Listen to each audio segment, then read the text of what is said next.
welcome to First versus Last, the show where we look at the first and last entries of a series. Right now, we're going to be looking at the man who told me it was okay to punch a Nazi, Indiana Jones. I'm your host, Vince, and today we've got Kimberly. Hello. And Chris. We're not so different, you and I.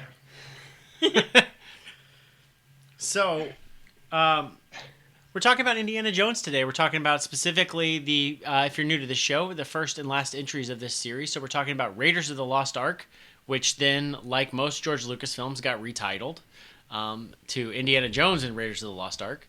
And then we're also talking about 2008's Indiana Jones and the Kingdom of the Crystal Skull. That is quite the mouthful for a title. Apparently it was just supposed to be the Crystal Skull, and George Lucas insisted that Kingdom be in the title somehow. That sounds about right. Yeah, it sounds about right.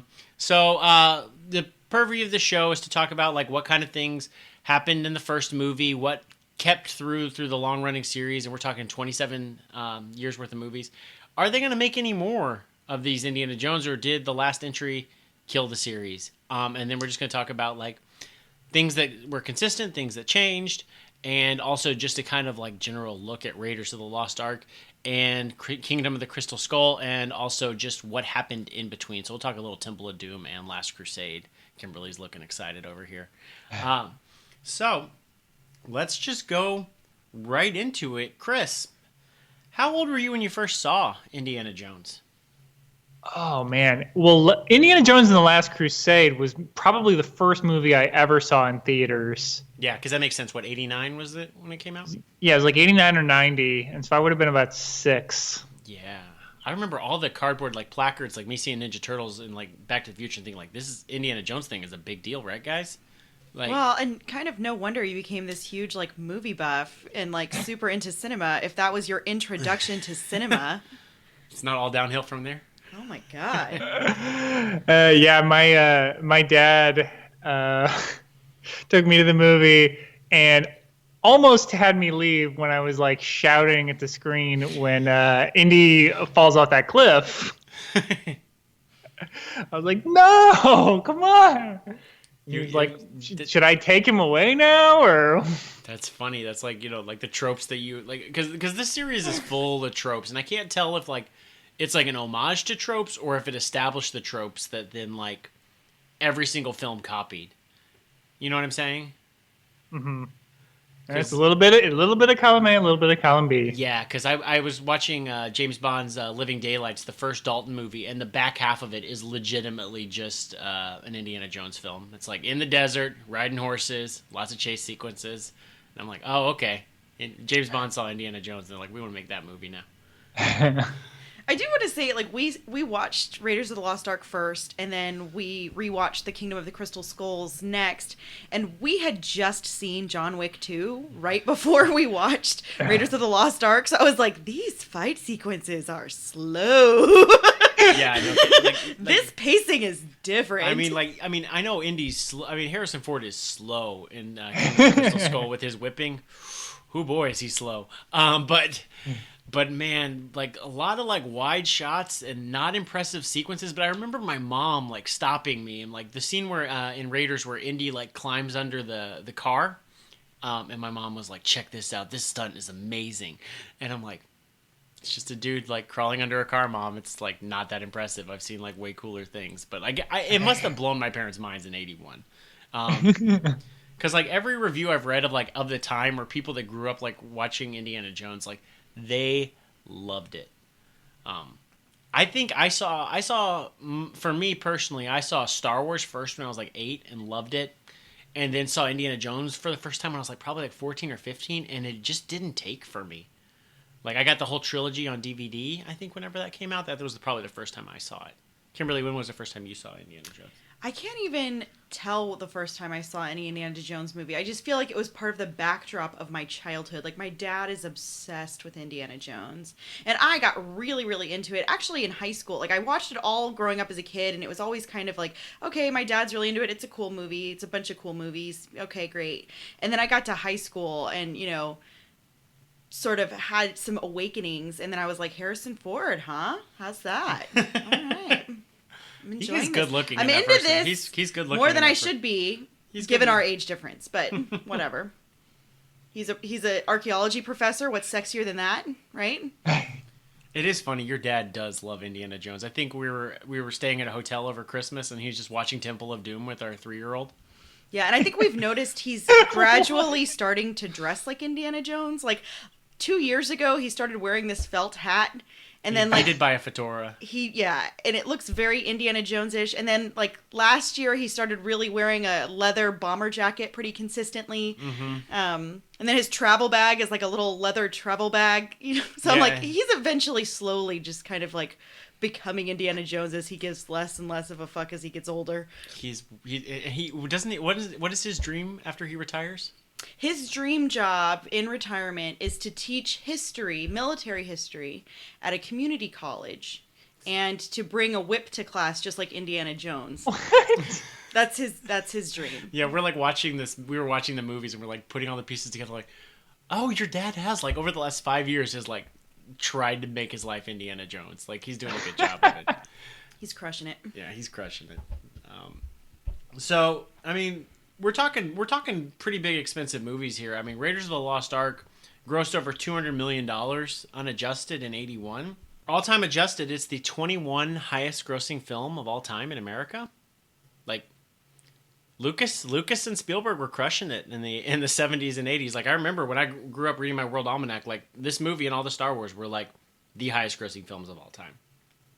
So, I guess we should just probably go straight into talking about Raiders of the Lost Ark. Raiders of the Lost Ark came out in 1981.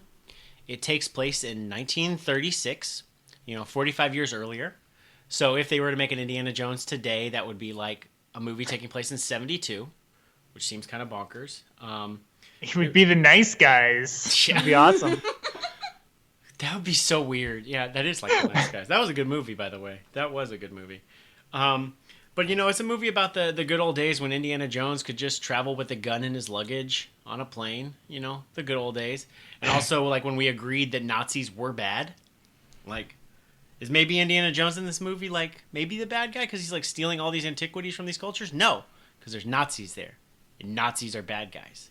And it really does continue, like, Spielberg's, like, trend of, like, I hate Nazi films. This is the first of many between the Indiana Jones 3 and Schindler's List. And Saving Private Ryan. And Munich. It's almost like there's a theme here. I mean, I really like Raiders of the Lost Ark. Like, it's very obvious, like, who the villains are. It's a good, like, 1930s, like, pulp adventure. And the villains are all, like, perfectly evil. And I think rewatching this movie, my favorite part about it is that Indiana Jones is, like, constantly getting his shit kicked in. Like, he is always losing. Like, he's like, I found this thing at the beginning, and it's like, haha, no you didn't, I'm a French guy, I'm stealing this. And then he's like, I found the Ark of the Covenant, haha, we're Nazis, we stole it. Everything he does, he's like immediately just like, we're taking this from you. So and that continues into the fourth movie, but like I really like that aspect. Like in my head, Indiana Jones is like this infallible, like super cool hero, like shooting swordsmen in the desert. After they have like this big like fight, and he's like, I'm not doing that, I'm just shooting them. But I'm like, man, Indy loses a lot in this movie, like more so than I think in most action movies. Yeah, he's definitely not like an infallible strong man. He is kind of a lucky bastard in that like he does mess up so much, but he's able to like, wiggle his way out of situations that are impossible. I did look up, 3 different favorite fan theories on Indiana Jones before this podcast. I got deep in the rabbit hole of Reddit, which was not smart. But of the quagmire that I found myself in, there were 3 different fan theories that I particularly liked. And one of them was particular to the Raiders of the Lost Ark. And it was that Indiana Jones is partially responsible for the Holocaust. Whoa. Whoa. Because the theory goes that, if he had not foibled, the Nazis at the end of the movie and had them open the Ark right there because their plane was destroyed, but let them take it back and show it to Hitler, it would have killed Hitler. That's dark.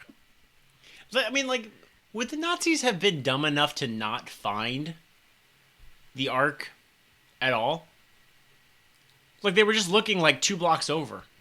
Like they had all these excavations happening, and it's because and Indiana Jones was like, well, they measured their stick wrong, and that's why like I was able to like find out where the thing was actually across town and 2 blocks over, and none of the Nazis saw him digging all night. But like would the Nazis have been like, well, we were wrong there. I guess we shouldn't go 2 blocks over and look at this cave. I mean, I think given more time, they would have found it. They extort a lot of brilliant scientists. Yeah. So World War II could have ended a lot earlier. Okay. Had they just let them take the Ark. Okay. Yeah. That makes sense. So what other crazy theories we got here? Well, one of the other ones is about the Crystal Skull, so we'll save that. Well, they're both about the Crystal Skull, so we're going to save those for Okay, later. well, stay tuned, guys. Yeah. Chris, do you have anything you particularly like about Indiana or Raiders of the Lost Ark, as it was known at the time? I will. Okay, so I will say I really like Karen Allen in Raiders of the Lost Ark. I think it's great that for a movie that relies as much on pastiche as it does, that she's a really cool character, and I like that she does stuff. She's at 11 like the whole movie. Like, she is just like squawking. Like, Karen Allen's good. I was thinking like Karen Allen maybe like in all my favorite movies that I was like as like a 10 to 14-year-old, between like being the mom in The Sandlot and being in Animal House, which was like my first like sex comedy that I ever saw that I really like enjoyed. She's cool, and I think she's kind of a badass in that one, and she's in Raiders of the Lost Ark.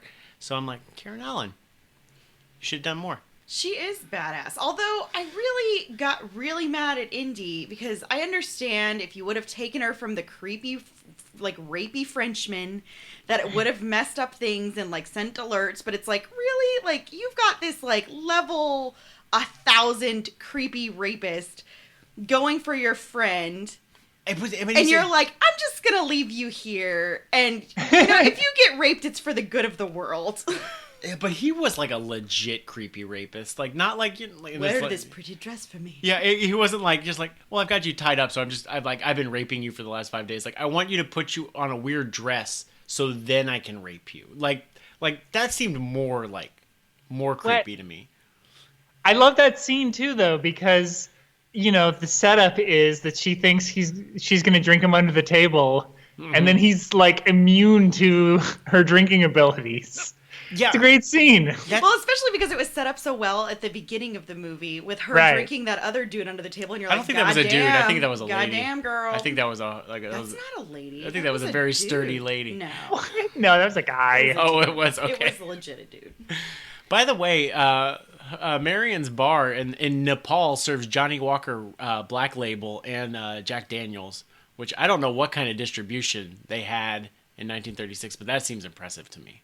And they've got those Sky Captain and the World of Tomorrow pilots just dropping them off. Yeah, everything about that. Like I like Karen Allen a lot. I like her introduction. I like her throughout. She gets like nothing to do for like the back half of the movie. She's like, we're tied up, and then we save you, but then you're gonna be tied up again. I do like that. Like, Indy consistently has like a pretty cool backstory though. Like, you can always just go like, well, I did that 10 years ago. Like, that seems to be like a well that they just go to for all the movies. Like, I knew these people 10 years ago, and I knew these people 10 years ago. Yeah, it works well in the first movie. By the fourth movie? It wears out pretty quickly.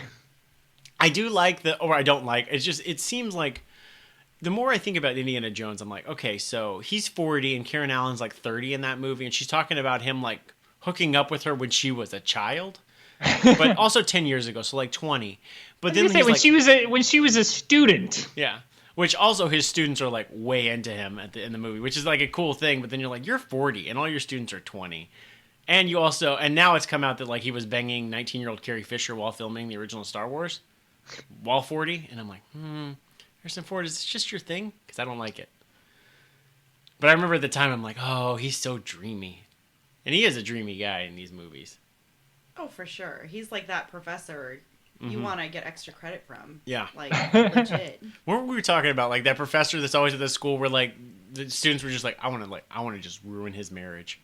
Yeah. That's part of the fun, When you're young, you're an undergrad, you're like, I want him to leave the university in disgrace. I feel powerful, right?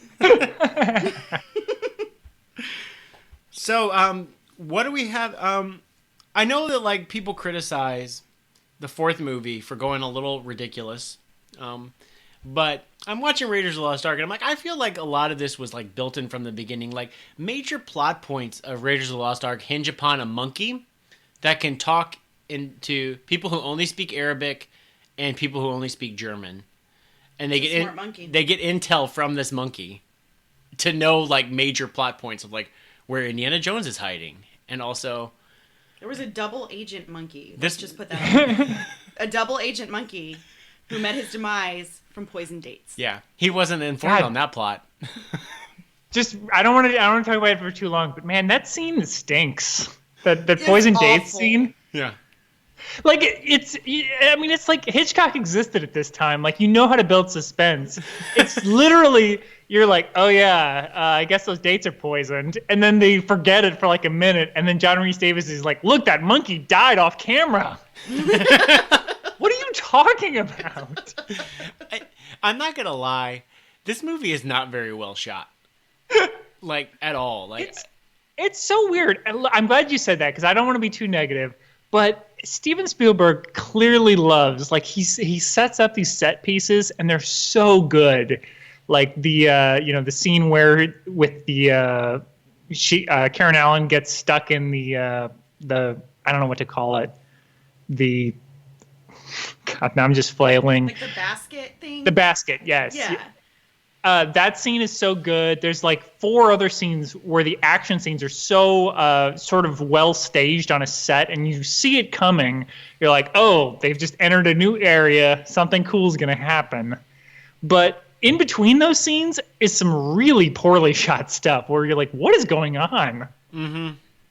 And it's not like Spielberg hadn't already made like Jaws and Close Encounters around the same time before this. And I think he was just about ready to make E.T. I feel like Spielberg should be better than this, but I do think it's like dully shot at points. Yeah, I don't know if he's like trying to be like, this is a 1940s movie, so it has to look like garbage like those movies did. It's like, it's just strange. I mean, it's like Flash Gordon-y, you know? Yeah, and that's what I'm wondering. Like, does HD make it so much more obvious that these are sets, or is that part of like the fun of it, of trying to make it like a 1930s 40s film? And like the travel by map and all the other like kind of conventions of the film, like, is it trying to be like a loving homage to that era of filmmaking, or is it just poorly done? And I can't tell half the time. Yeah, I think it's supposed to be sort of like the next evolutionary step, but now like it's hard to kind of tell where it's sort of like, is this the same as it was? Right.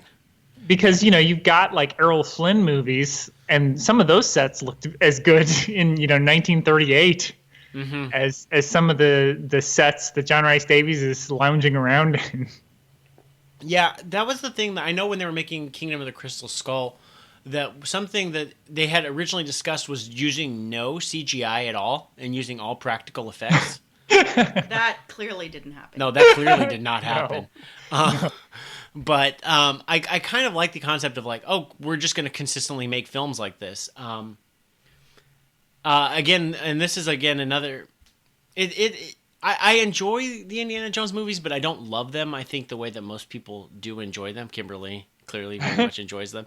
I do love that this movie very much acknowledges, oh, there is a God, and he's a Judeo-Christian God, and he will murder Nazis. And then like, but I do feel like at the same time, as someone who's read Chariots of the Gods and a lot of Jack Kirby comics, it's seeded right from the beginning that it could just be alien forces. Oh yeah, I guess that's true. Yeah. Like, because there's electromagnetic interference like almost right away when they're like, what's going on? When it's basically just the wind is like affecting them for no reason. I'm like, that's electromagnetic forces. You people just don't understand because you're primitive. This movie though has, this movie has a lot of good things in it though, and a lot of like things that like set up the Indiana Jones mythos pretty quickly. Like he hates snakes. He's kind of a badass when he shoots that dude in the desert.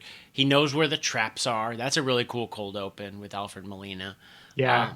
I love that. It's a great setup. I I like the French guy Belloc. He's a creepy, rapey French guy, but He did it well. he did it well. I liked him. I will say my intro was the "You're Not So Different, You and I." That's literal dialogue that George Lucas wrote. Oh, who wrote that? George Lucas, really? He said, "I am like your shadowy reflection." I also really like the soundtrack. There is something just like when that music comes on, when there's something getting ready to happen, when he's getting ready to break down the wall from the snake pit to get out, of the underground sort of like place where they were trapped, and it's like dun dun dun dun dun dun dun. I for all my friends who are right here, I always wanted to do an episode just ranking John Williams scores between Star Wars, Indiana Jones, Jurassic Park, like all the good movies, like I like John Williams knows how to make a fucking score. He really does. Yeah. It's so charming. Are there any other indie songs besides that one theme though? I can't Not that matter to me. Not that matter. Like Star yeah, Wars, I know there's some like traveling music type stuff, but I can't think. Oh yeah, like the travel by map stuff. Yeah, because like Star Wars has like a few big themes, but like I can only think of the dun dun dun dun. We're gonna have to figure out, because usually when we break between movies on this show, and by usually I mean this is the second episode, we usually try to pick a different tune, but it may just be Indiana Jones 2 times. So do we have anything else to say about Raiders of the Lost Ark before we move into what happened in between? One more thing I will say is Harrison Ford is not a good actor, but I think he does a pretty good job in Raiders of the Lost Ark. Yeah, I agree. Ebert's review of Raiders of the Lost Ark is like, Harrison Ford is smart enough to know he doesn't need to act at all. He just needs to kind of like, he's just the fulcrum of which the plot hinges on. And I'm like, I guess that makes sense. I mean, he's not like this bland, Jeremy Renner type. Like, he's doing a little more work than that. Ouch for Jeremy Renner. Yeah, am I wrong? No. No, Jeremy Renner's a lot better than him. he phones it in sometimes, but like the Hurt Locker and the Town, he's actually capable of being good. Also, this movie was supposed to have Tom Selleck in the role, but I guess as Indiana Jones, but Magnum PI kind of ruined that. And so Harrison Ford's like, fine, I guess I'll do it.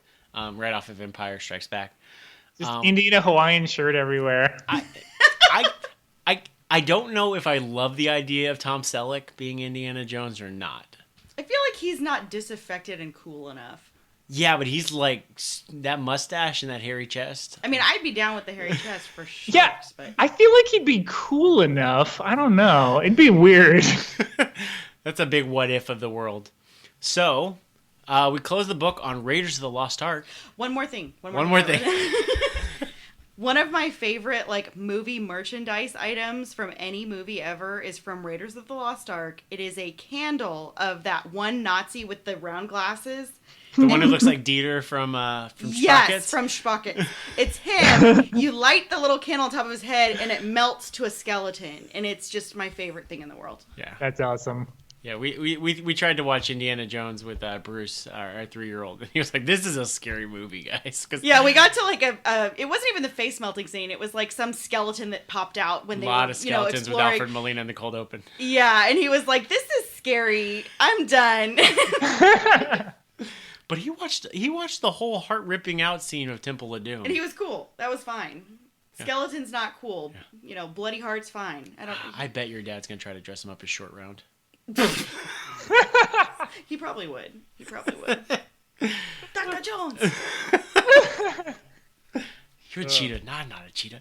Oh my god, that movie is a movie. I love Temple of Doom, even though it's like the worst of the movies that everybody hates, but it's one of my favorites. But I tend to like campy, over the top movies. I will say that the female part in that, the blonde chick, I hate her. Like Steven Spielberg's wife? She is obnoxious. She is definitely not even in the same ballpark as Karen Allen, so we'll just say that. Kate Capshaw. That's Steven Spielberg's wife, It's true. His first wife, right? No. Are they still married? They might be. Poor him. Yeah, Chris, you watched Temple of Doom recently, didn't you? I did. What'd you think? I think the reason I don't like Temple of Doom as much is because it doesn't have Nazi killing in it. That's my biggest problem with it. I did not enjoy it very much. It has, because you were talking about James Bond earlier, like Raiders opens with what could be called like a James Bond opening in a way, but not really, because it ties into everything else, and it's sort of establishing everything. Temple of Doom's opening is just a James Bond, like it's a musical number. Oh, that's right, it is. Yeah, Is that the one where they Shanghai? Like she's a musical. I don't know. Isn't it called like Club Obi-Wan? Is that what I read? Yeah, it's a Star Wars reference for sure. I forget the exact name of it, but yeah, when I saw it, I was like, that's real cute. And it has the minecart stuff and the people falling down the bridges. I like the minecart. It's similar to Raiders in that way. The action scenes are okay, but like Temple of Doom, you could skip, like honestly, if you watch the DVD, you could skip to like 40 minutes in because it's all just Steven Spielberg's wife complaining. And then there's like a will they, won't they, where you're like, shut up. Where it's like, Indy, just don't do it. She's terrible. Please don't. And he's like, I have half a mind to go over there and sleep with her just to prove a point. You're like, no, don't do that. We've all been there. Don't do it. Don't do it. And in Last Crusade, didn't the girl just end up being a Nazi? Yes, which I liked better. That was great. Yeah. Yeah, Last Crusade's that's also a good movie. That's got Sean Connery in it. It's a good movie. I think I like, of the original trilogy, I like Last Crusade the most. Yeah. It also has the disgusting revelation that Indy and his father slept with the same woman. Of course they did. Yeah, but what I like about Indiana Jones, in comparison to like Star Wars, is that they're not connected films. They're just, different adventures. Even to the point where I think the videotapes, when the videotapes came out, they made them like episodes 20 through 24, because they put all the movies and like episodes of Young Indiana Jones Chronicles. They're like, Indiana Jones just had a bunch of adventures, guys. Like, I like that it's very much like a pulp novel. Like pulp novels, pulp comics, where you just have like a bunch of pieces together for Indiana Jones. It feels kind of like Constantine to me, with less supernatural elements, right. Like where it's like different artifacts, different, cultures that he's going to. Right. Yeah. Yeah, that was one thing that also annoyed me about Temple of Doom, is because it's set, like 4 or 5 years earlier, and they do the same shit where the guy that he runs into in rural India is like, I heard you were almost killed by the natives in Belize or whatever. And you're like, how did you hear about that? Yeah. Yeah.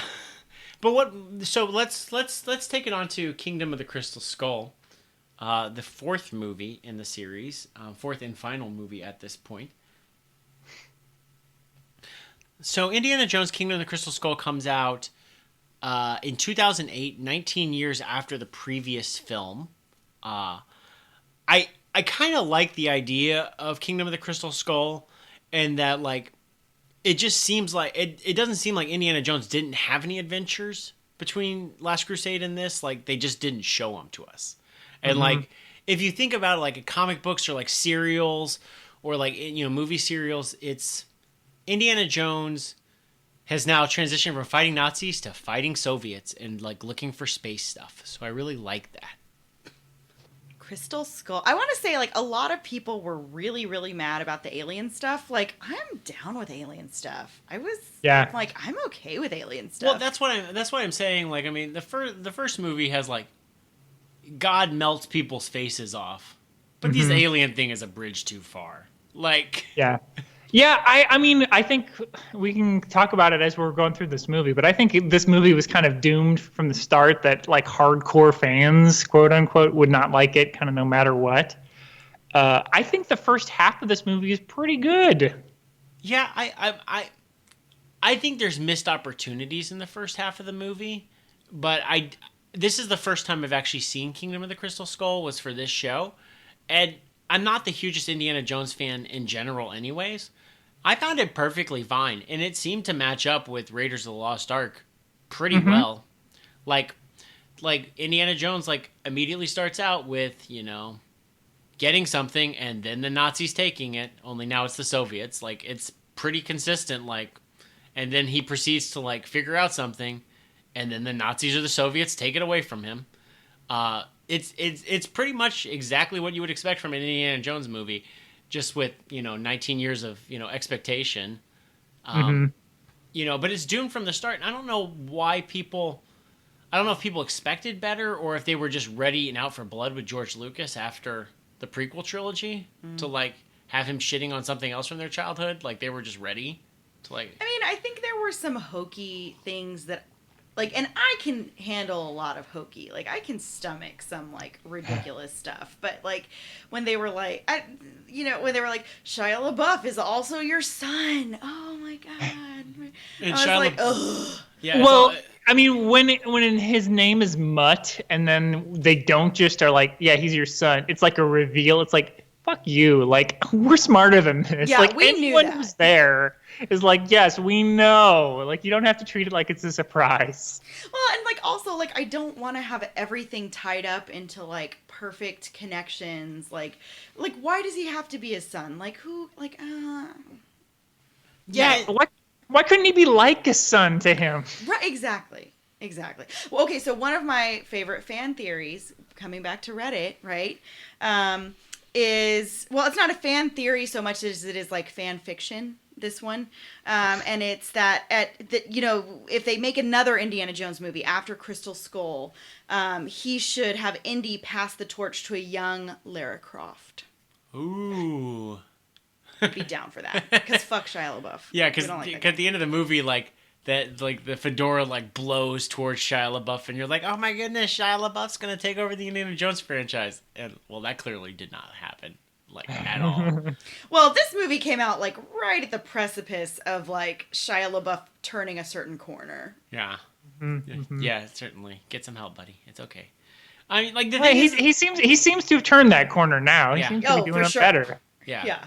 But there was a period there, but like he doesn't seem like he doesn't seem like a very good actor in this movie. Like he thinks like what I need to be doing is always combing my hair and trying to look like Marlon Brando from the Wild Bunch or Wild Ones. I can't remember. Like he's playing a caricature of a greaser, which I don't think is a character choice. Like I don't. He's playing the same character that he played in Constantine, but not as well. that's true. That's our Constantine second mention. If I like Constantine, I'm gonna talk about Constantine. So You can't deny that there are parallels. you know who He was good in Constantine. He was though. good in Constantine. He was good in Even Stevens. Yeah, the whole like sequence where it's like he's your son, and then like Indiana Jones like seems to not be in character anymore, like being like this weird naggy dad that like never really like appeared ever in the series. Well, and then having this sort of like, I don't know, like it felt stilted and not like real like reconnection of He needs to go to Marion college, and yeah. Indy, and I'm like, I don't buy it. Yeah, because like every film, like Indy had a different girlfriend, kind of like James Bond, and then Karen Allen came back for the movie, and like I guess it's supposed to be a big reveal that like Karen Allen is Shia LaBeouf's mom. Karen Allen is third billed in this movie, even though she doesn't show up until an hour 4 minutes into it. But it's like, what's the mystery? I wonder who could be his mom. When you say Mary, it's like, gee, I wonder. I didn't see any fucking posters or no credits or anything. Like, Well, and I feel like I'm sort of disappointed in Marion. Like, you're better than Indy. Like, don't settle for this loser. Like, what are you doing?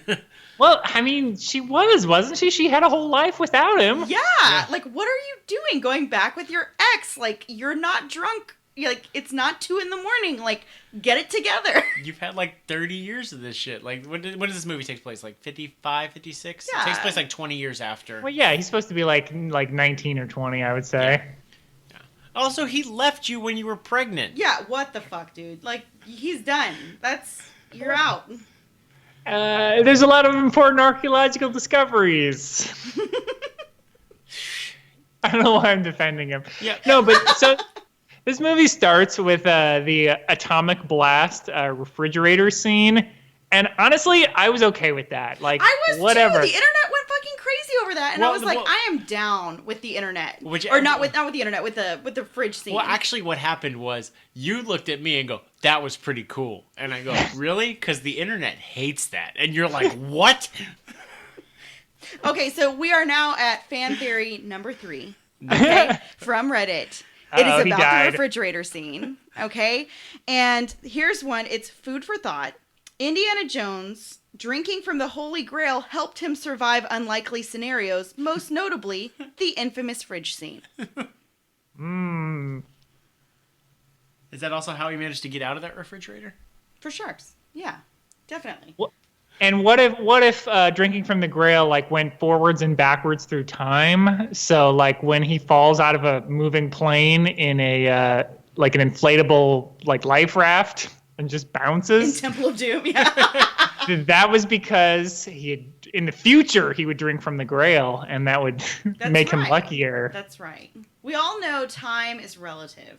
Mm-hmm. Does that also explain how Harrison Ford has crashed 2 planes in the last 3 years?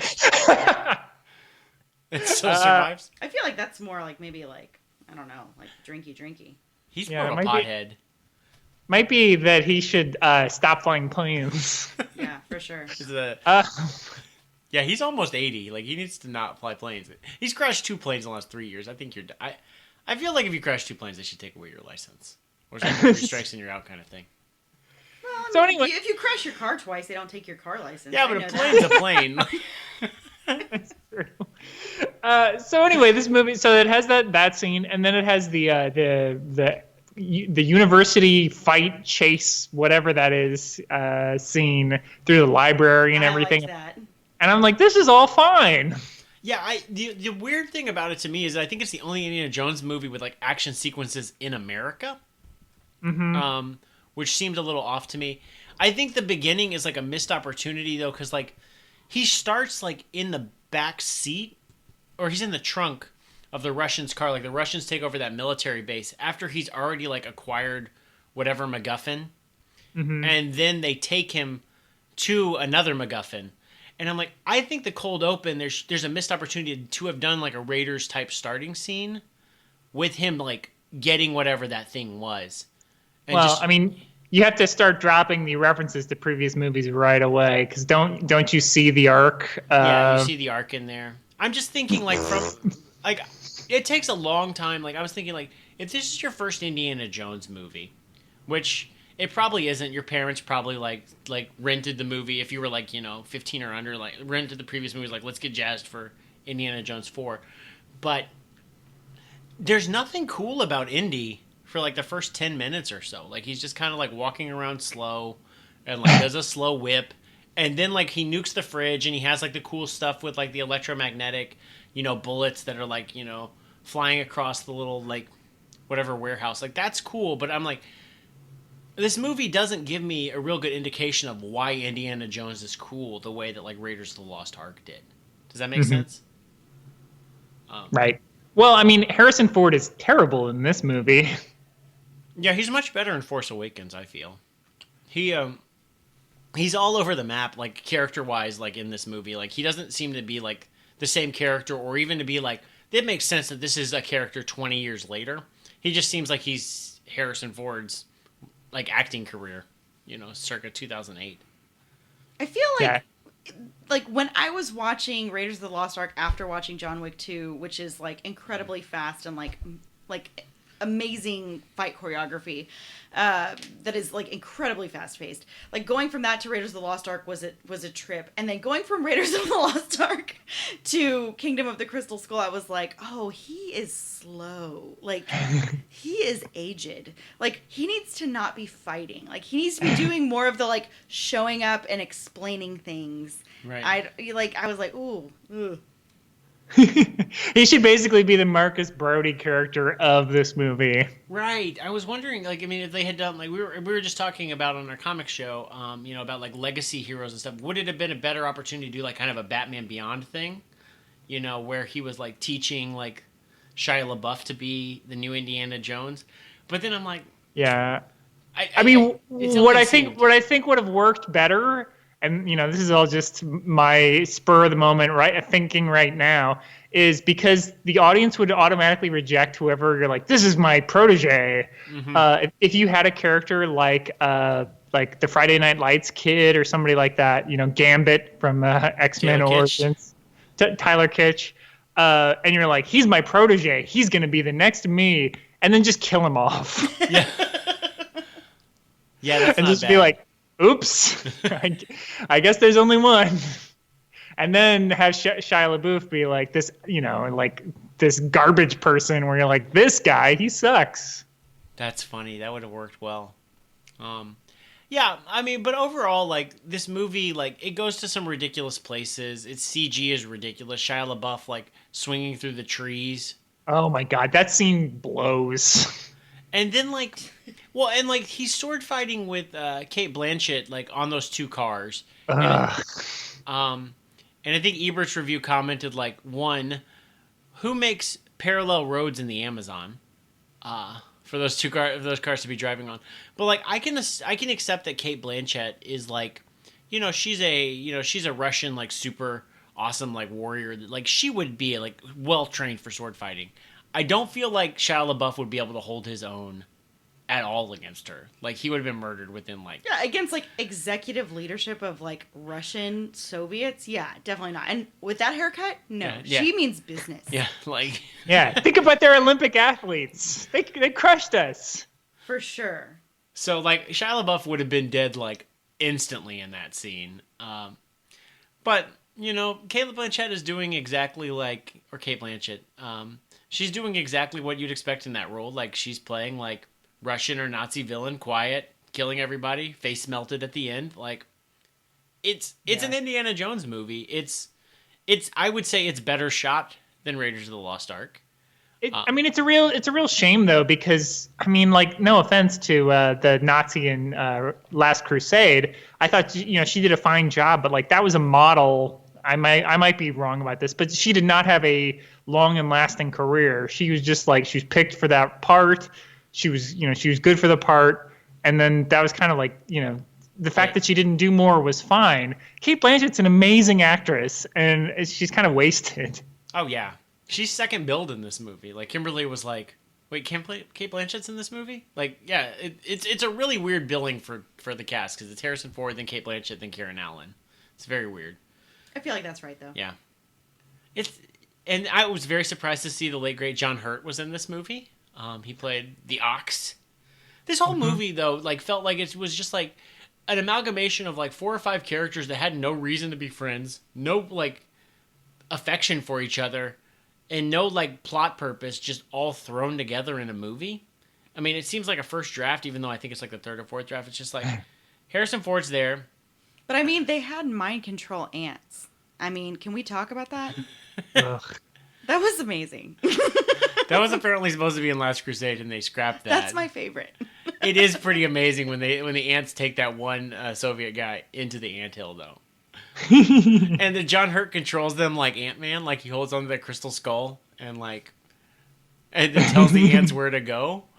Like I wish the ants had like pulled a car back off of like a cliff. Like that would have made it even better. Like it's a movie. I don't think it's like any more like bonkers than any other Indiana Jones movie though. Like I don't know. I mean, I guess it's the technology, but like I can't picture Indy like swinging through the trees like that. Like yeah, that's that too part, much. and then that was in the trailers too. Like this is something that's gonna be cool, guys, right? I'm like, and I just like done like ropes courses and stuff, and I'm like, I feel like I'd have like be so exhausted from swinging. Like he swung like a big distance with those monkeys.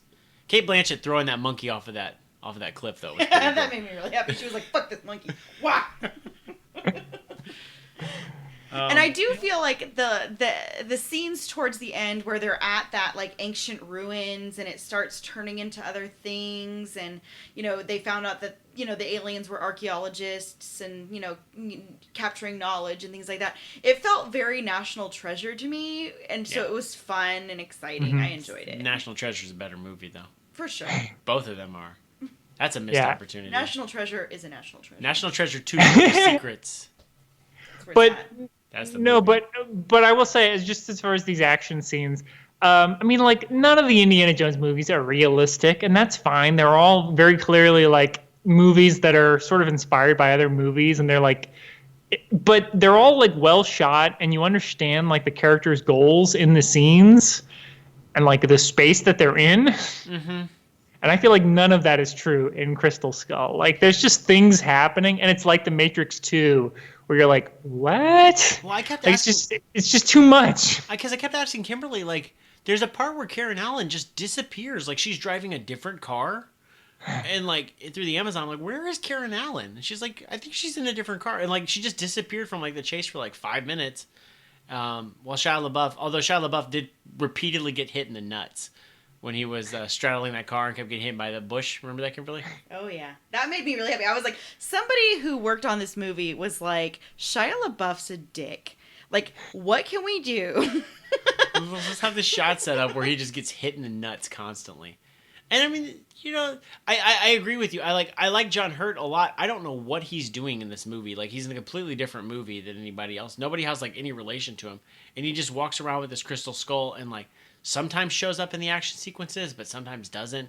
It's like the continuity of it is like all over the map, and just none of the characters like matter together. It's just like I said, it's just there's just things going on screen, and it's just like a confusing mess. It really falls apart for me in the second half. Yeah, I agree. I mean, if we're talking about how it's like Raiders of the Lost Ark, it makes sense as an Indiana Jones movie. Like, it has a MacGuffin, and it has a super Deus Ex Machina that just like kills the bad guy at the end. Indiana Jones is constantly caught by the bad guys. Karen Allen's back in it from the first movie. She hadn't been in any of the other ones, so there is a bit of continuity if you just watch the first and the last movie. Like, you'd kind of know what was going on. Some of the stunts are fun. I like sometimes Indiana Jones gets to be clever. Like, the reverse blow dart was really cool. That was cool. Yeah. And it does like a lot of like visual cues that are very similar to the first movie. So it does like the travel by map still. And it does, it starts weirdly enough, like Raiders of the Lost Ark starts with the Paramount logo, which then morphs into a real mountain. And this movie starts with the Paramount logo that then morphs into like a prairie dog hill, but it's still shaped the same way. So and then they use the same like opening credit fonts for both the first and the fourth movie. So I like the visual continuity. Like, they make sense as movies together. It's not like radically different the way like the Die Hard movies look from like Die Hard 1 to 5. Like, so. I mean, I agree that there is that continuity, but I think that's part of why fans hated this movie so much. Yeah, it's a little winky, like with like the, you know, showing the, you know, the Ark of the Covenant there, and I think there's some like Temple of Doom stuff in his classroom, like that is like written on his board, like like that stuff is kind of. I mean, does it earn the ability to be like nostalgic? I don't know, because Indiana Jones was never really about like the lore to me, like the way like Star Wars was. Like, they just seemed like disconnected adventures. So I don't need that as much. But you're right. Like, this movie was set up for failure from the beginning. Like, they should have made it. Right. And then when you self-consciously reference Raiders a lot, I feel like that's just going to annoy people. Right. So I would say that this particular strand of Indiana Jones is done. Like, I don't think they're making another one with Harrison Ford. There have been rumors about Chris Pratt doing Indiana Jones movies. Because I guess I'd rather have Lara Croft. Yeah. Although I won't sneeze at Chris Pratt any day. Yeah. Speaking of legacy, if we want to talk about the legacy of Indiana Jones, really just look at the Tomb Raider video games. They were basically going to make an Indiana Jones movie, and then some sleazy executive was like, if I'm going to be looking at an ass for 10 hours, can I be looking like a sexy woman ass? And that's why Lara Croft is not a dude. Like, legit. Kingdom of the Crystal Skull, though, echoed a lot of Uncharted to me. Chris, have you played those series? I have not. It also reminded me of Assassin's Creed. Oh, for sure. Right. Yeah, I can see that too. So, and Indiana Jones is also one of the like 2 or 3 movies that's like directly responsible for the PG-13 rating, specifically Temple of Doom. Temple of Doom did not. Temple of Doom, I think it's Gremlins. Basically, like, this is not an R-rated movie, but it's definitely not PG. So they made PG-13 for those movies, which I find quite amusing. Those are like the big legacy to me. I guess it changed action cinema for a while. Maybe I'm just wondering, you know, The tropes are not there. There's a lot of movies that follow in its footsteps, like The Phantom, starring Billy Zane. Although I like The Phantom starring Billy Zane a little more than I like these movies. Wow. I like Billy Zane a lot. That is true. And I like The Phantom too, but wow. Treat more than Indiana Williams. Jones. Treat Williams is amazing in that movie. No, Taking I bold agree with stances you. Everyone listen to my podcast. We love the scene where Treat Williams kills a man With the microscope? with a microscope. Razors to the eyeballs. Yeah, I just ruined all credibility. Well, who's going to even listen to this guy who says he's like lukewarm on Indiana Jones? He says he's okay with the fourth one, but he loves the Phantom more than anything. This credibility is shot. I do love looking at Amazon reviews for different things just for fun. And I tried to look up the Amazon reviews for different Indiana Jones movies. And I started with Raiders of the Lost Ark. And literally, like, every single one had some variation of classic. And I'm so excited to pass this to my kids. Yeah, like I'm sharing this with my children now. This is like a rite of passage almost. And I was like, really? I mean, it's not Star Wars, guys. Yeah, exactly. Well, no, I will stand up a little bit because what I appreciate, because I don't love Raiders of the Lost Ark, honestly. Like I think it's a great movie to catch scenes of on TV. Mm-hmm. I love like the adventure genre. And so like all those movies to me are so fun. Even like the Alan Quartermain movies they made in the 80s, which are the Golden and Globus, really cheap. Sharon Stone when she's like 25. Those movies are still watchable to me because I'm just like, these are just fun, stupid adventure movies. Like I just like them. And you need to watch those Quartermain movies. I've heard good things about those. And the Phantom is the same way. They're all the fun of comic book movies without the like costumes, basically. Like they're just for like, preteen boys. Like there's just punching people in the face and like goofy stuff going on. I mean, James Bond is basically an adventure story, but they like dress it up with spy stuff. But like, I just like that old timey kind of adventure movie, and and I kind of wish it had brought it back more. I mean, I haven't played the Uncharted games, but that's what I like about the idea behind those games. There's just like adventurers. Yeah, I'm wondering if like the Da Vinci Code movies would scratch this itch or not. I haven't actually watched any of those. No, they're boring. They're boring. Okay. Because I love National Treasure. I just, it's like history mixed, a few history lessons mixed with swashbuckling worldwide adventures. Like, it's a pretty easy like formula. Like James Bond really is just that without the history. It's like, and this movie's like Hitler was really into the occult. Stalin was really into these crystal skulls. Was he? Yeah, he was. It's like cool. It's not like it's a pretty easy formula, for me. Mm-hmm. Yeah, it's just, it's the same stuff that like Hellboy comes out of that with World War II occultism. And, I think it's just fun. Mm-hmm. And it's nice to have movies where it's just like, okay, these are the bad guys. Like, like they're Nazis. Like, they're bad. Oh, they are bad.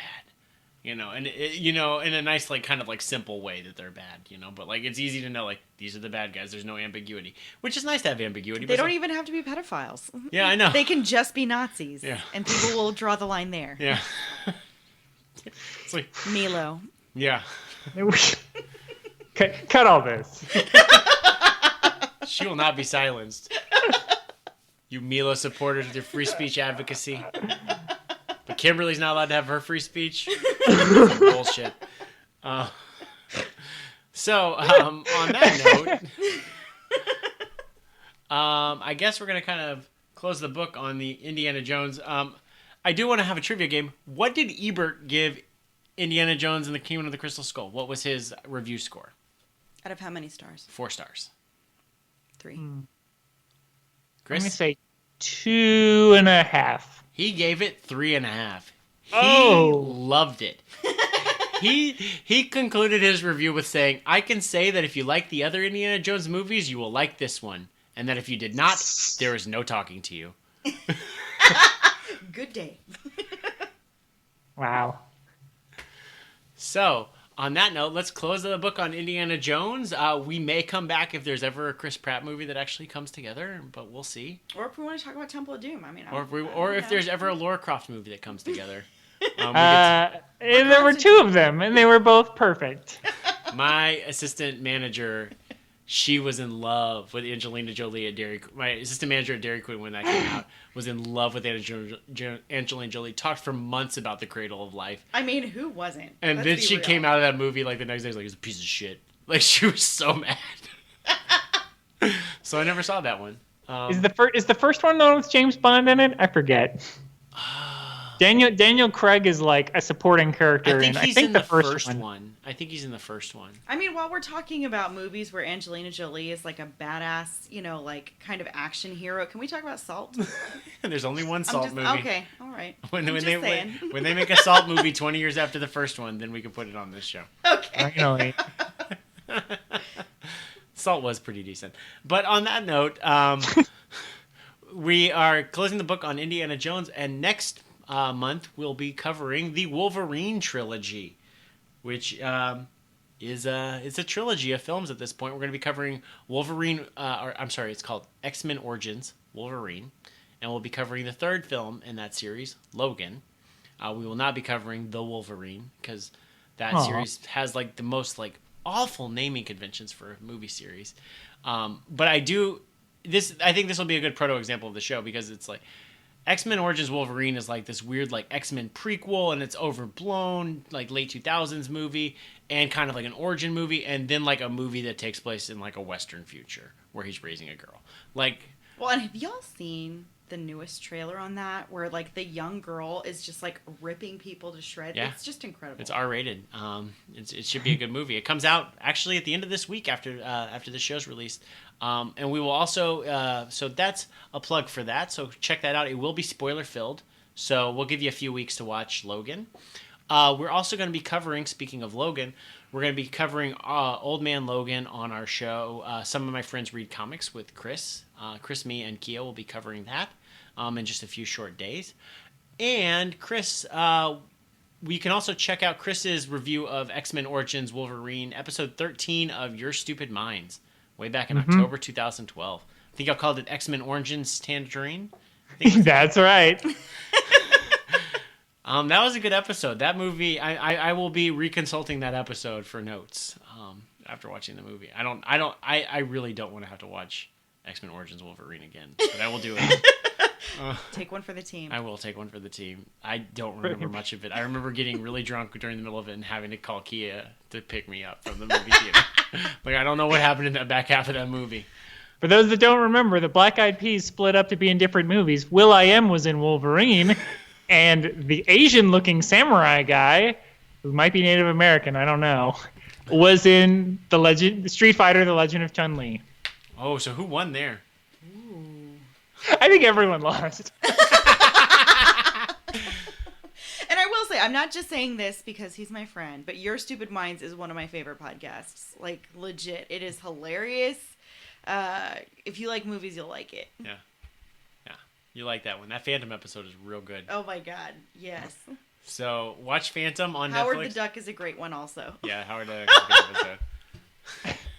They just recently did an episode about a dystopian 2017 called Barbed Wire. Oh, I love Barbed Wire! See, you have to listen. It's amazing. So, Chris, do you have anything else to plug? No, I think you've done a good enough job of promoting my show. Thank you. Right, well, thank you so much, Chris. Thank you, Kimberly. And I was Vince, and we'll catch you another time on First versus Last. Meow, meow, meow, meow. Meow, meow, meow.